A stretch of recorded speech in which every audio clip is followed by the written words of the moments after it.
आचार्य अरुण कृष्ण, अगर महिलाओं के आचरण को आंकने वाली किसी भी बात को किसी भी किताब में लिखा हुआ है तो लिखने वाले को भी सोच समझ के फिर तो लिखना चाहिए था। महिलाएं इस तरीके की चीजों को स्वीकार नहीं करेंगी। व्यास गद्दी पर बैठ करके अगर किसी कथावाचक की तरफ से महिलाओं के लिए इस तरीके की चीजें कही जाती है, लिखी होगी उस किताब में, लिखी होगी उस किताब में, लेकिन यहाँ जो महिलाएं बैठी हुई है वो इस बात को स्वीकार नहीं करेंगी। और दूसरी बात ये आचार्य अरुण कृष्ण कि उनकी तरफ से माता सीता पर उंगली उठाई गई। अरे कौन है? कथावाचक है ना, व्यास गद्दी से संदेश दिया जाता है, समाज को दिशा दी जाती है, दिशाहीन नहीं किया जाता है।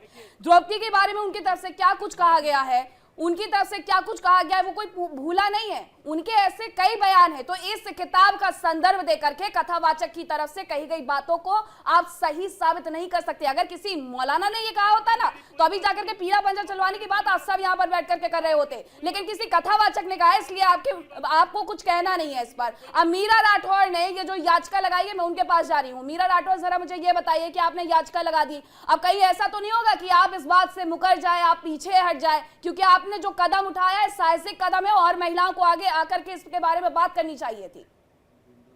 सबसे पहले मैडम, जो कदम में एक बार आगे बढ़ गई तो उस कदम से मैं पीछे कभी हटती नहीं हूँ, और जो वादे किए वो चीजों से मैं हमेशा अमर रही हूँ, अमर रहूंगी।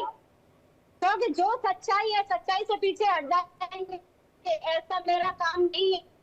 सच्चाई और चाहे कोई महिला आए या नहीं, किसी कोई हमारी जो हमसे अकेले की कोई बात नहीं, हमारी कोई उनसे कोई दुश्मनी नहीं है, मगर ये हमारी सारी देश की बेटियों से कहा गया है। तो हम तो कहते हैं सारी देश की बेटियां आए निकल के और सारी बोले कि हाँ देखो हमारे साथ में ये चीजें गलत हो रही है, और गलत बोला।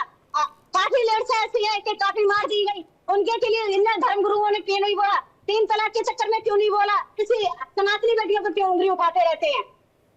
3 तलाक के चक्कर में कभी बोले? कभी किसी मौलाना पे किसी उंगली उठा के देख ले किसी लड़की पे? नहीं, तब तो उंगलियां उठ जाती हैं यहाँ पर, तब तो उंगलियां उठ जाती है, लेकिन क्योंकि व्यास गद्दी से ये सब कुछ कहा गया है, ये व्यास गद्दी से सब कुछ कहा गया है, तो बोलने में शायद उतने मुखर नहीं हो रहे हैं।